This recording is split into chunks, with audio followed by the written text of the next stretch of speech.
Good morning and welcome to America's Home Cooking. I hope you all had a wonderful evening last night.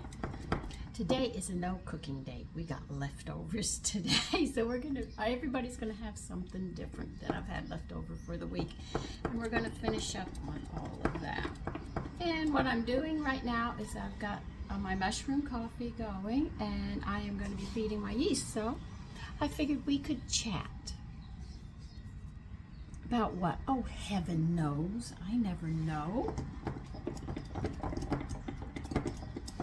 I'm not going to talk politics because everybody's opinion about that. And we're going to talk about the weather. Well, everyone's got different weather, right? But anyway, I just thought I'd just chat as I feed my cultures, which I'm doing right now. Yeah, I should be right in the middle there. This scale I have has grams and let's see, kilograms, and they have ounces and pounds, and it goes up to 7 pounds. So that is good because I want to make some luncheon meats, and I've also got a recipe. Well, actually, I got a book, and it shows you how to make your own sausages. They have the Creole sauce. Let me get the book and show you.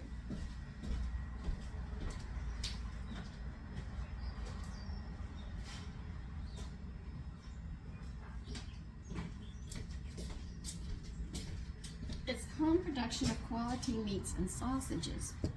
And I'm looking through this. Believe you me, I've been reading it as well. And they tell you how to make certain sausages that you can make that don't have to be smoked. But then there's some that say smoke. So I was wondering, should I get a small smoker, a little one for somebody like me? But they're really interesting. Let's see if I can find some that don't have. Oh no, that's got it for a minute. No, I can't do that one. Some of them I can do, and some of I cannot do. But anyway, it tells you about the lard, how to do blood sausages, head cheeses, and stuff like that. So I was really quite taken with it. These are cooked sausages.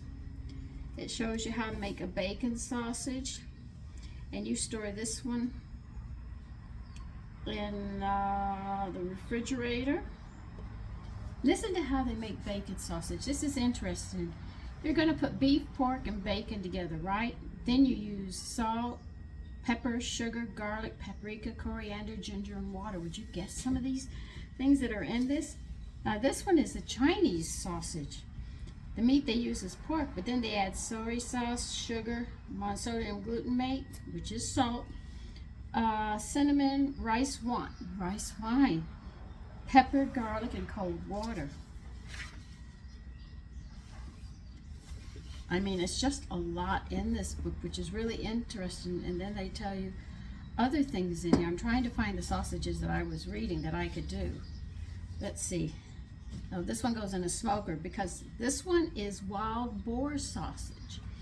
They say wild boar, you need pork butt, salt, pepper, dry juniperberries. I haven't heard of juniperberries in years. Up here, they don't have them, but in the South, my mother used to get them and use them, juniperberries, garlic, and cold water. I consider that interesting because up here you can't find them. I would have to order it. And this has to be smoked, but it's just so interesting. They have fish sausage that I didn't think about. Smoked goose sausage. And goose sausage has non-fat dry milk. Powdered milk in it, would you believe, with cayenne pepper, white pepper, and salt. And it uses the goose meat, the goose skin, and the goose fat. And that's a goose sausage. Now, I didn't even know some of these things, and they show you how to do it. So I was wondering, should I buy a small little smoker and put it outside, when I get more work done? Because they have like a 2-foot one, a small one. That'd be something that I would want to get. I've never smoked before. But anyway, some of those sausages you don't even need to smoke, like the breakfast sausage. You don't need to know about that. You just have to put the seasonings together and make sure you refrigerate it or freeze it. So I've been doing that, studying that. Like I said, I don't know everything. And dang, I'm not gonna let anybody say I know everything, but I like to try things in the kitchen. Though I could still say that my frosting sucks. That's why I don't make a lot of cakes. I had to frost. My mother said mine was so bad she did the frosting in the house. I could make the cakes, but the frosting was just something that was not one of my best skills. Now, when you go to feed your liquid culture, you need a skill. You really are. And they recommend if you're going to do sausage, if you're going to do it, they recommend having a weight. Like candy, they suggest that that's better if you use it by weight. You get the exact measurements. I mean, though candy sits there and gives you like teaspoons, tablespoons, and measuring cups, they say you're much better if you do it by weight. The same thing it seems to be with the meat. The only thing is I don't know how to clean the casings. That's the only thing. So I'm going to have to talk to somebody to show me how to do that. Because my father, when he killed the deer and he took it to the butcher would do the butchering and the sausage and stuff we would get. But he had one stipulation. He wants 1/4 and he gets to pick the 1/4 that he wants. Now you know he always took the hind quarter because there was more there than in the upper part. That's why my mother could get all those deals. Like she was real good. She did this one to my father. She did not have a self-defrosting refrigerator. That meant every week.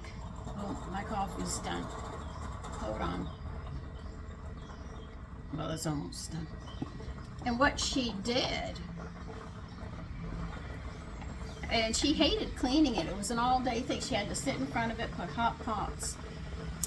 You know, even though it was hot in Texas, she had to put a hot pot on mats and stuff and towels and stick it in the freezer to help defrost it because that used to build up a lot in the refrigerator, the ice and stuff, because it is the freezer at that time.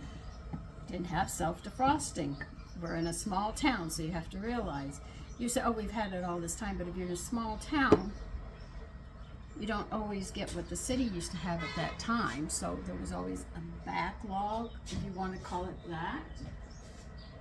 So my mother screwed the electrician, the man that repaired the stove. I don't know what they call them.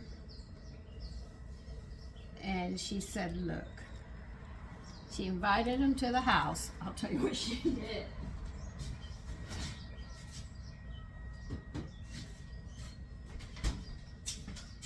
My mother bribed him. She said, look, he said, look, I can rewire the refrigerator. It'll be no problem. It'll be up and running again. And my mother said, look, I really want to get a new refrigerator. And my father was the one, he's not going to spend a penny on anything. If you can repair it, it was going to stay. And he didn't care that my mother did not have a self-cleaning stove and that she didn't have a defrosted, frost-free refrigerator and the big freezer out in the garage. And I mean, it was huge. It was a long one. She would have to once a year make sure she had all the meat out of it, and then she would have to defrost that as well. So it was a lot of work that she had to do. Okay, let's see. Yeah, that's enough. I can still work with this. So what she did was she came to the house and she decided she knew what liquor he liked, knew how he liked his drinks. And my mother said, let's make a deal. And this was it. She actually made a deal with him, and she got him drunk, and she said, look, I owe you. I want you to tell my husband, my mother, that this can't be fixed. And she gave him money under the table plus some drinks and whatever liquor he liked. She made sure he got. And we ended up with a new refrigerator. My father hit the roof. My mother got a big refrigerator. Self-defrosting. She was ecstatic. So then I was getting old enough, so she sat there and said, Sandy, I'm going to teach you how to clean the stove, because she figured that I could clean the stove and she'd do all the baking, so the stove was going to be my job. Well, there was one little drawback. When I used the cleanser, she found out I was allergic to the cleansers. I couldn't clean the oven. So she called the man back. And once again, they're sitting, and she made sure his liquor's sitting on that table, and some extra bottles he could take home, and some money on the table. And she said, look, I want you to tell my husband that this stove cannot be repaired. It's gone. It's burnt out. There's no way. I would have to get you a brand new one, and that will cost more than buying a new one, because I'm going to have to replace everything. So my father grumpily allowed it, and my mother ended up with a self-cleaning oven. Yay! She was happy. My mother was ecstatic.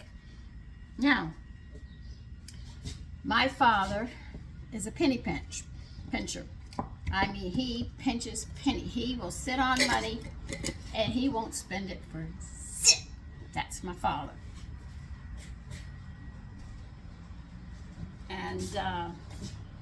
And you know, in Texas it gets 90 to 100 degrees in the summer. Winter, 50 degrees. We are freezing down there. After being up here and being in single digits, believe you me, 50 is like a summer day. Okay?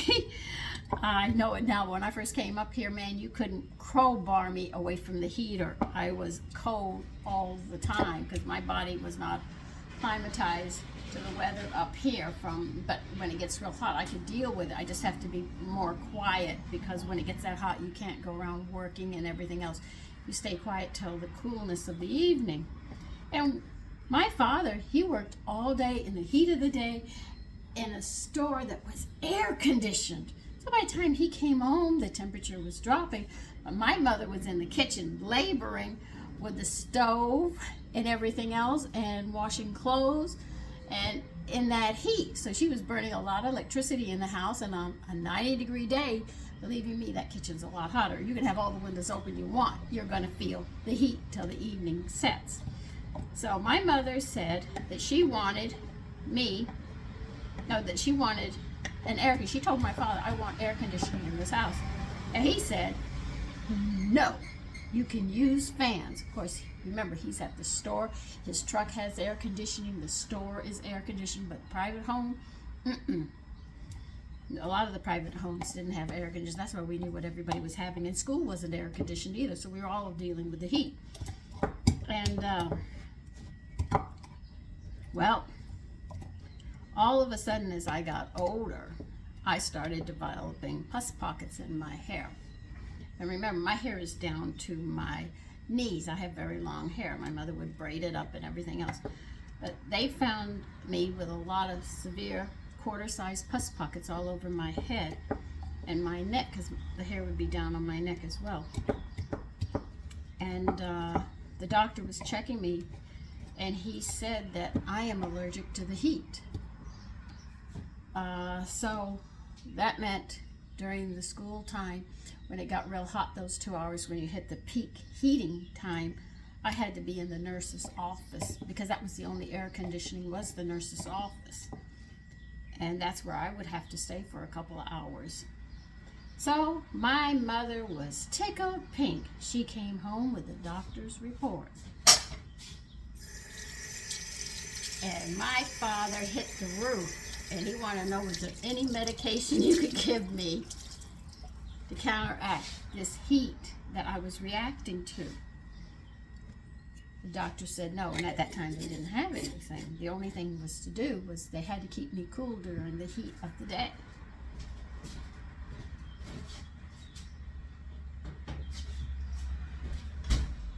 So we got air conditioning because of my problems. Like, she got a self-cleaning stove because of my problem, because I couldn't deal with it. Though she did finagle to get the self-defrosting refrigerator at that time. And my mother would keep the air conditioning so cold. I had to put a sweater on inside the house. She loves, you couldn't crowbar her out of that. And after my father kicked and hit the roof and everything else about it, we got the air conditioning. And then my mother made another decision. She finagled this one. She wanted an all-electric house. She did not want gas. She wanted it all electric. Well, everything, she got electric. My father wasn't happy about it, but she managed to finagle it. And that is what went on. And I watched them play those games every day. I watched my mother finagle, and I said, why is she, to me, as a little girl, I used to sit there and say, why is she finagling? Just be honest with him. But no, I was the cause of her getting a self-cleaning stove and getting her air conditioning. Now, after she got the air conditioning, between the hours of 12 noon in Texas till 4 p.m., I was in the house. I had to be in the house. I couldn't go out and play. My girlfriends can come over and play with me inside the house, but they could not. I could not go outside till after 4 because, and then as I stayed in the air conditioning during those hours, the pus pockets went away, the rashes I had, and everything disappeared because my body didn't overheat. So this is where, because of this problem that I had, my mother was tickled pink. I could say I made her happy. Of course, I wasn't. As a little girl, you want to go outside and play and you can't play. But anyway, thank you for just being with me. I'm going to go have my coffee. If you wait a minute, I'll go get my cup and saucer.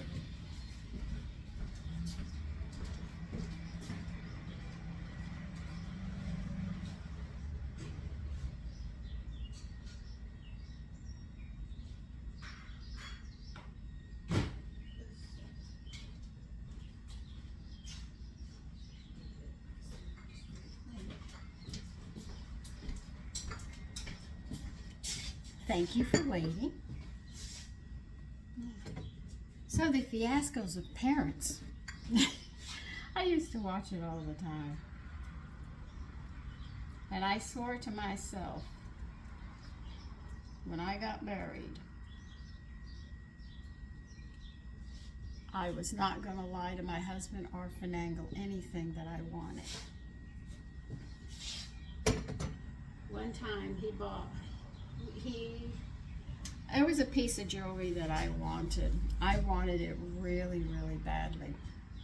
I don't wear it because every time I wear it, I start crying because I wore it all the time with him. And I didn't say anything. And I just stayed quiet because I was taught you don't ask. If you're a good wife, you don't have to ask your husband. He'll see and he will give to you. So I was taught never to ask.